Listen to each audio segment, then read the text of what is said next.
Hello friends, ഇനി അടുത്ത ഒരു ഇന്ത്യൻ വിസ്മയമായി മാറാൻ പോകുന്ന ഒരു സിനിമയായിരിക്കും രാമായണ. സിനിമയുടെ ഒഫീഷ്യൽ ട്രെയിലർ അങ്ങനെ പുറത്തിറങ്ങിയിട്ടുണ്ട്. ഇത് എൻ്റെ പേഴ്സണലായിട്ടുള്ള അഭിപ്രായം മാത്രമാണ്. എനിക്ക് പേഴ്സണലി തോന്നിയ കാര്യങ്ങളാണ് ഞാനത് പറയുന്നത്. സിനിമ ട്രെയിലർ കണ്ടപ്പോൾ തന്നെ മനസ്സിലായി ഇതിൽ വിഷ്വൽ നല്ല രീതി പണിയെടുത്തിട്ടുണ്ട്.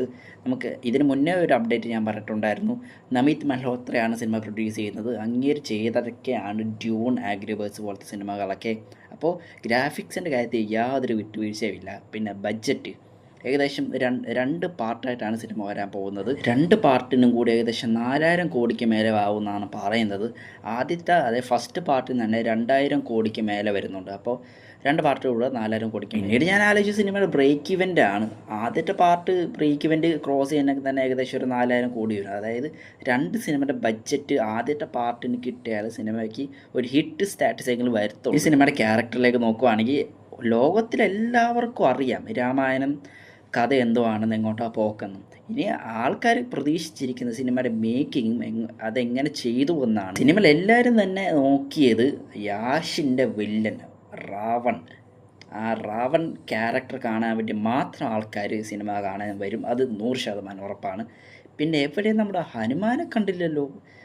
സിനിമയുടെ ട്രെയിലർ തന്നെ ഏകദേശം 4 മിനിറ്റോളം ഉണ്ട്. ഈ 4 മിനിറ്റിൻ്റെ എവിടെയും ഹനുമാനെ കുത്തി കയറ്റിക്കൂടായിരുന്നോ? അതെന്താ അവർ ചെയ്യാതിരുന്നത്? ഇത്രയും അവർ കാണിക്കാൻ ഹനുമാനെ കയറ്റിക്കൂടാ. അതെല്ലാം പോട്ടെ, അവരുടെ ഇഷ്ടമാണ്. സിനിമ സംവിധാനം ചെയ്യുന്നത് നിതേഷ് തിവാരിയാണ്. അറിയാലോ, ഡങ്കിളൊക്കെ പുള്ളിക്കാരൻ്റെ വർക്കാണ്. അപ്പോൾ അറിയാവുന്ന ആളുടെ കയ്യിൽ തന്നെയാണ് സിനിമ കിട്ടിയിരിക്കുന്നത്. ഞാൻ എടുത്തു പറഞ്ഞത് ആദിപുരുഷനെ തന്നെയാണ്. എന്ത് ചവറാണ് ഇതൊക്കെ! ഒരു കണ്ട് പഠിക്കണം.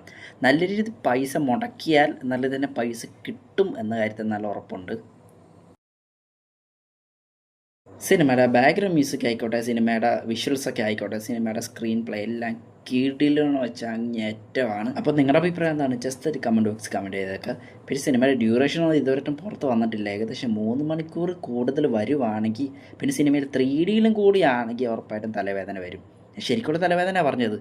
കൂടുതലും 3D ഗ്ലാസ് ഉപയോഗിച്ചാൽ ഇച്ചിരി പ്രശ്നമാണ്.